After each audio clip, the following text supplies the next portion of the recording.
What's up YouTube, it's your boy Nash here, welcome back to the channel.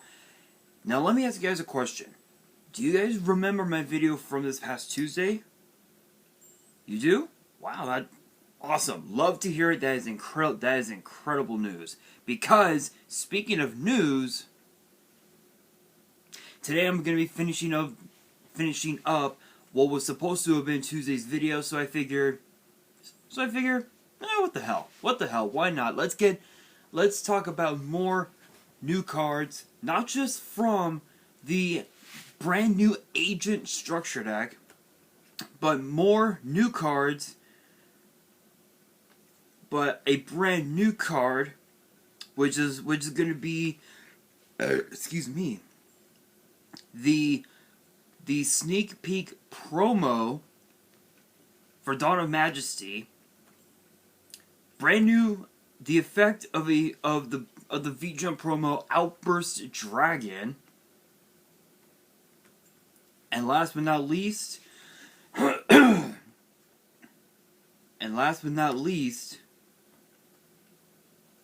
a card that was actually seen in the Arc 5 anime. So let's get straight into it. Starting with the Agent Structure deck new cards. We actually have a Link monster for them, which is called Guard of the Agent's Moon. It's a Link 2 Light Fairy with 1800 attack, and its links are right and bottom right. And it requires 2 fairy monsters, so pretty much any 2 of the agents, and you're good. Both of its effects are once per turn. If this card is Link Summon, you can send one Sanctuary in the Sky, or a card that specifically lists that card in its text from your deck to the graveyard.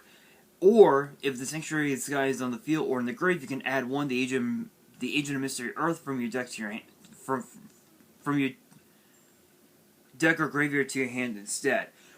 So you can either, so with this effect, you can either Foolish Burial Sanctuary in the Sky, or if you already have it in the graveyard, you can add Earth from your deck or grave to your hands instead, which is really good, especially if you don't have Earth in your graveyard and it's still in your deck. You can just add it straight from your deck. It's like a Rhoda, so it's basically a Rhoda Foolish Burial, so to speak, which is really cool. And then the second effect says you contribute 1 fairy monster, target one card your opponent controls and destroy it. So with this effect, it's kind of like a 2-pronged attack, but it's more of a 1-for-1 type of deal. Which that's a really cool. That is a really good effect. Next up, we have a normal spell called the Sacred Water in the Sky. Both of its effects are once per turn. Activate 1 Sanctuary in the Sky from your deck, or add a monster that specifically lists that card in its text from your deck to your hand. Then, if Sanctuary in the Sky is on the field or in the grave, you can gain 500 life points for each Hyperion and the agent monster you control. So if you have like 6 of them, you're basically gaining up to 3,000 life points, which is really cool. Second effect says if your monster or monsters that specifically lists Sanctuary in the Sky and its text would be destroyed by battle, you can banish the card from your grave instead. So it has its own protection, kind of similar to Return of the Dragon Lords, which is really good. Excellent card. This card right here is an easy 3 of. I'm actually tempted to build them. I'm actually tempted to build agents. I know I have a couple of the agents in my binders, but I don't think I have all of them. But yeah, that's a really good effect.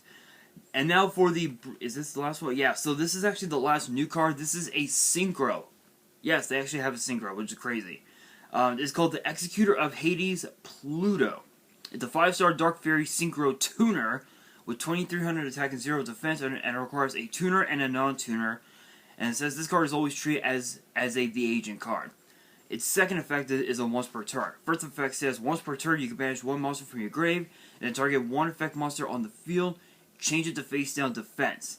This is a quick effect if Sanctuary of the Sky is on the field or in the graveyard. So obviously with this deck, you're trying to turbo out, Sanctuary in the Sky. So if you have so you can activate Sanctuary in the Sky, and if you have a cards like Metaverse, Demise, or even Demise of the Land, you can activate them. Search out another Sanctuary in the Sky. If your opponent sends the first copy to the graveyard, you can activate the second copy, and you're pretty much just golden at that.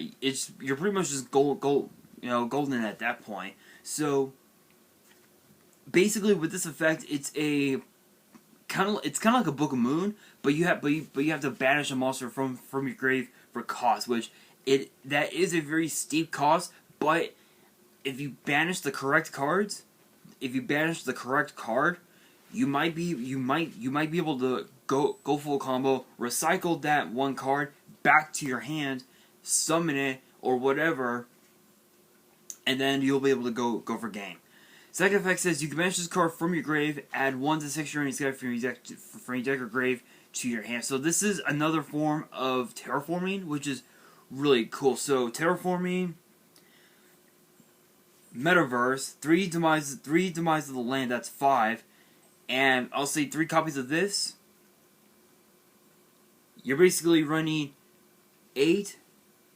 You're basically running 11 Sanctuary in the Skies, because you have Terraforming, Metaverse, 3 Demise of the Land, that's 5.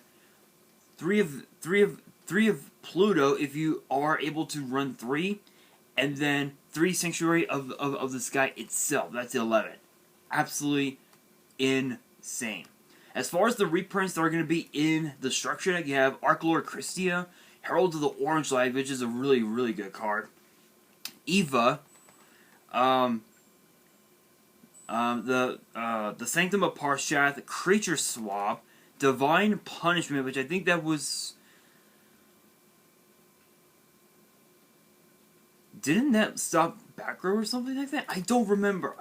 Balance of Judgment, Herald of Pure Light, and Celestial Night Lord Parshath. So those are the reprints, and those are the new cards that are going to be in the structure deck. I don't know if we're going to have any more new ones, because it's supposed to come, because the structure deck is supposed to come out sometime at the end of this year, and then by next year we'll be getting the new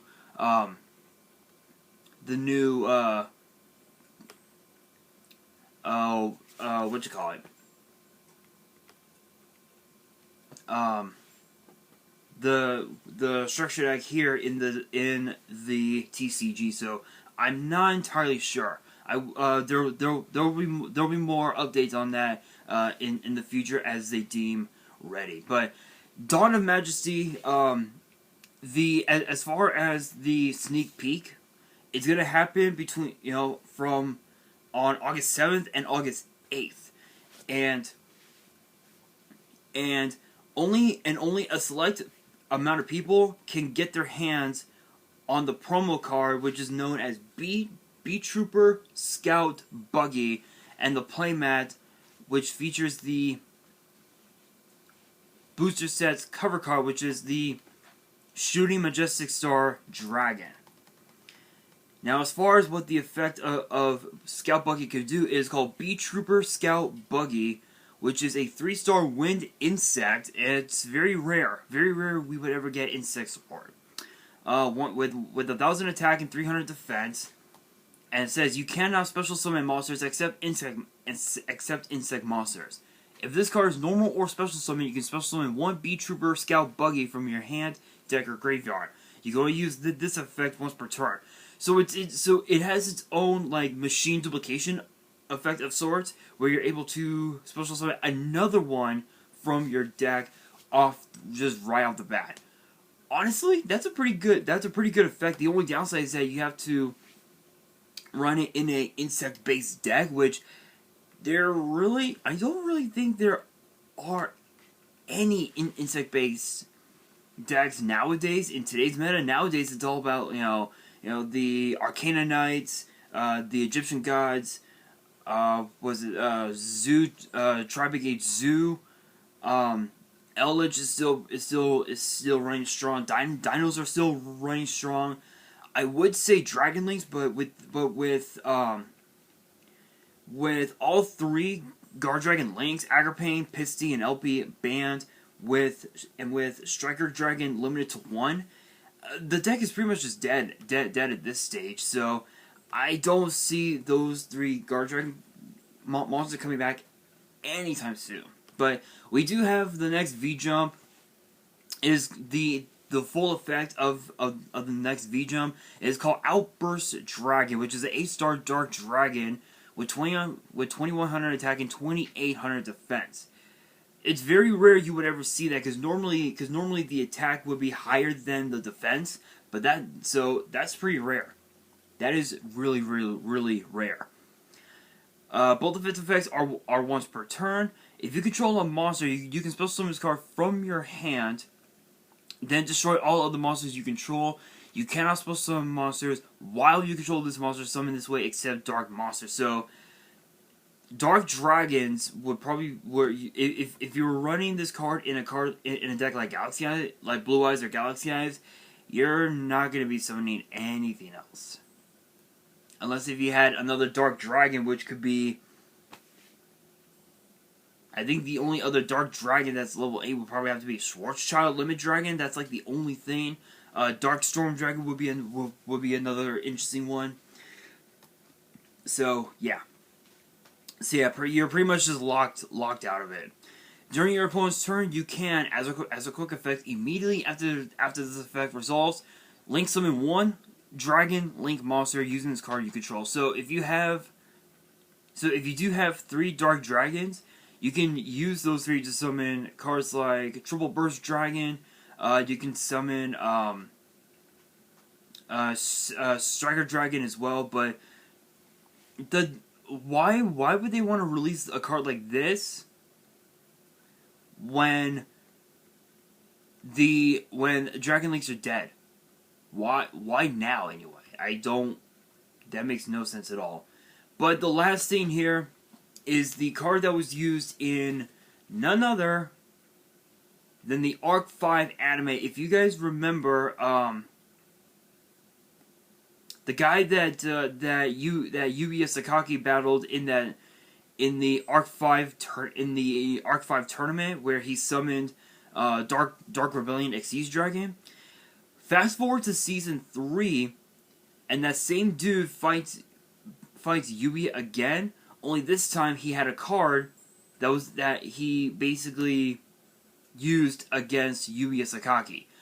That card was known as Giant Star Fall. It's a normal trap, and it says neither player can activate the effects of monsters without a level in response to this card's activation. Target one face-up monster on the field without a level until the end of the turn. Change its attack to 0. It cannot activate its effects. It cannot be destroyed by battle. Also any damage either player takes from battles involving it is halved. Yeah, that's pretty interesting. So one thing that I want to point out is that obviously this is coming out of the next set, Burst of Destiny, which won't be released until later on this year, especially in the TCG. I will say this.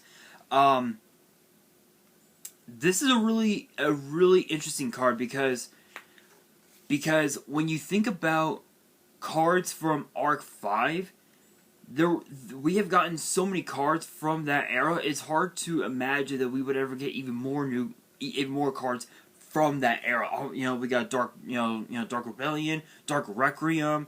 I think we got pretty much all of the Odd Eyes cards that Yu-Gi-Oh had, all the Performance Pals. Zark was another one we got. We also got pretty much almost every single one of Daikon Akaba's DDD monsters. There were so many of them, and to be honest, I'm actually kind of surprised that we're getting this card because the guy, I don't remember. I don't remember his name. Yeah, I don't remember the guy's name. It was the guy that used Hayate, the Conquering Star, if I remember right. I'm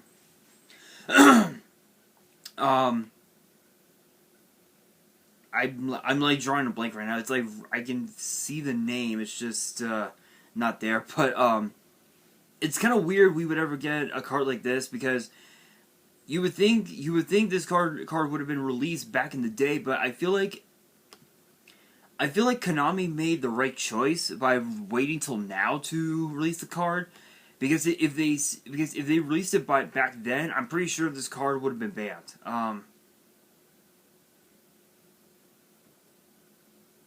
Iggy Warlow, I think was the guy's name. It clicked. Iggy Arlo, I believe was his name. The purple hair, the guy with the purple hair.